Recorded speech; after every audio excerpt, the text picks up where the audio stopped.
Muling kinilala ang pagiging tapat na lingkod bayan at papagmahal na asawa at ama ni Secretary Jesse Robredo sa misang isinagawa para sa kanya sa Malacanang kanina umaga. Sa palasyo, pinangunahan ni Pangulong Noynoy Aquino ang departure honors para sa kaibigan at katrabaho.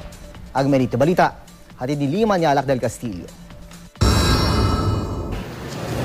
Sa isang misa na pinangunahan ni Manila Archbishop Luis Antonio Tagle, tinapos ng Malacanang ang 2 araw na burol para kay DILG Secretary Jesse Robredo sa Kalayaan Hall.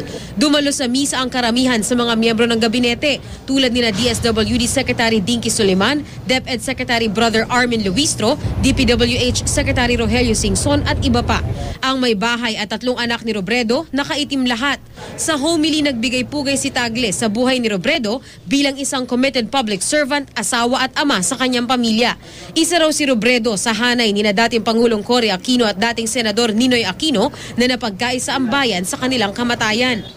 Pagkatapos ng misa, binigyan ng oras ang pamilya na magkaroon ng pribadong almusal. 6:55 ng umaga, dumating si Pangulong Noynoy Aquino para personal na i-send off ang labi ni Robredo.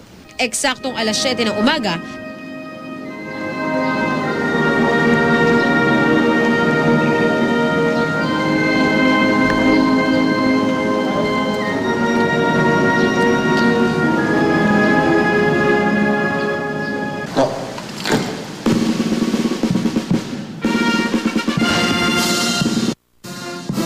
binigyan muli siya ng 19-gun salute habang pinatutugtog ang lupang hinirang.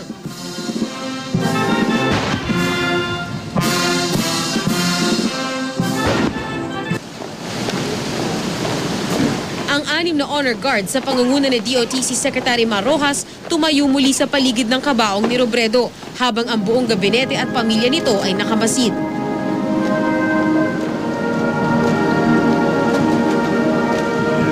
7:40 ng umaga, umalis na sa Malacanang ang labi ni Robredo.